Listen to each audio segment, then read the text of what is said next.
The Lord be with you. and with your spirit. A reading from the Holy Gospel according to Mark. Glory to you, O Lord. Peter began to say to Jesus, "We have given up everything and followed you." Jesus said, "Amen, I say to you, there is no one who has given up house or brothers or sisters or mothers or fathers or children or lands for my sake and for the sake of the gospel, who will not receive 100 times more now in this present age, houses and brothers and sisters and mothers and children and lands, with persecution and eternal life in the age to come. But many that are first will be last, and the last will be first." The Gospel of the Lord. Praise to you, Lord Jesus Christ. Please be seated.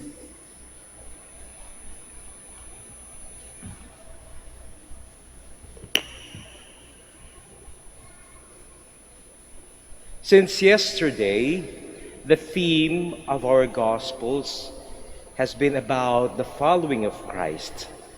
At ang pagsunod kay Kristo ay laging may kaakibat na paglisan. Halimbawa kahapon, yung mayamang lalaki, kinakailangang iwan niya yung kanyang mga kayamanan. At ngayon, kinakailangang iwan mo ang iyong pamilya para makasunod kay Kristo. Kat kung titingnan natin, tila ba napakahirap ng pagsunod kay Kristo dahil ito'y laging tungkol sa pag-iwan. It's always about leaving. But when we look at it more deeply, we will realize that it is less about leaving and more about uniting our minds and hearts to the will of God. The leaving is simply a consequence of our being united with the mind and heart of God.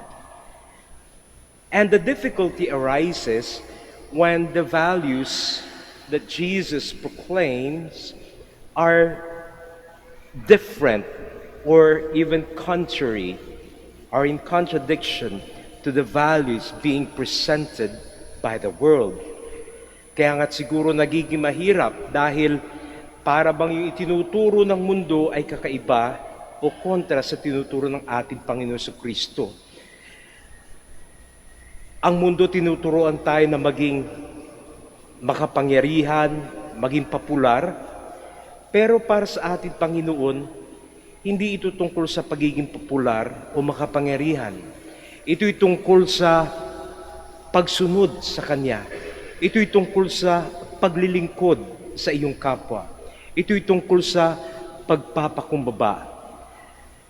Kaya nga siguro nahihirapan ang iba sa pagsunod sa ating Panginoon Kristo dahil mas matimbang minsan sa atin ang tawag ng mundo kaysa dun sa tawag ng ating Diyos.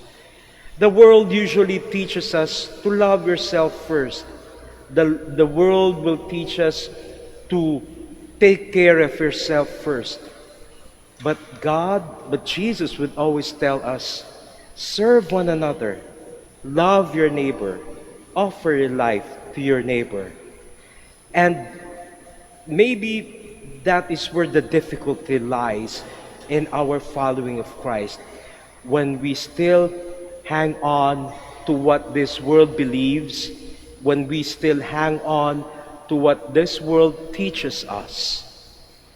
But Jesus Christ tells us that if anyone leaves his father, mother, and family for my sake and for the sake of the kingdom, he will receive more than he can ever imagine. So we continue to strive to follow Jesus Christ in our life, even if sometimes the world will have different values.